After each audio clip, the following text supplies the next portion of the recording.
the old mill pond. Old Man Hemlock had warned them, his voice raspy like dry leaves skittering across cracked pavement. "Don't go near the mill pond after dark," he'd said, his eyes wide with a fear that seemed too real for their small town. But teenagers, as they always do, scoffed at the old man's superstitions. It was supposed to be a dare, a night out under the rare blue moon, proving their bravery by camping near the abandoned mill and its murky, still pond.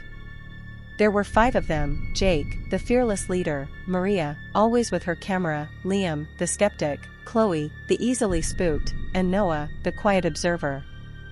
They set up their tents as dusk bled into a velvety night, the silence of the woods punctuated only by crickets and the distant hoot of an owl. As the moon climbed high, casting airy shadows, a strange, sweet scent drifted from the pond, like decaying lilies mixed with something metallic.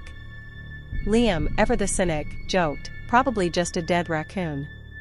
Maria, however, felt a chill that had nothing to do with the dropping temperature. Her camera, usually reliable, kept glitching, displaying static instead of the moonlit landscape. Around midnight, a low, melancholic hum began to emanate from the water.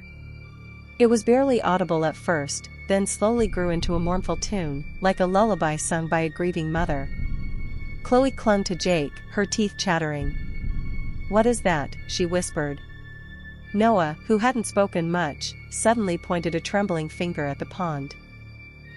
"Look." In the moonlight, a faint shimmer began to coalesce on the water's surface. It formed into a vague, humanoid shape, draped in what looked like tattered, flowing cloth. Its movements were slow, almost graceful, as if dancing a sorrowful waltz. The humming intensified, pulling at something deep within them, a primal fear that screamed run. Jake, despite his bravado, felt his blood run cold. He tried to speak, but his voice was caught in his throat.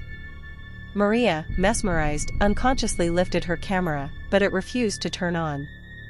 The figure glided closer to the shore, its humming now punctuated by soft, wet splashing sounds. As it neared the bank, a hand, pale and elongated, rose from the water, its fingers reaching out towards them. What truly terrified them was not its appearance, but the absolute void where its face should have been, just dark, swirling water. Chloe let out a strangled scream and bolted into the woods.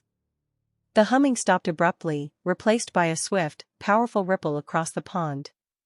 The figure moved with impossible speed, disappearing beneath the surface. A moment later, they heard Chloe's scream cut short, followed by a sickening splash from deeper within the woods, as if something heavy had been dragged into the water. Terror consumed the remaining 4.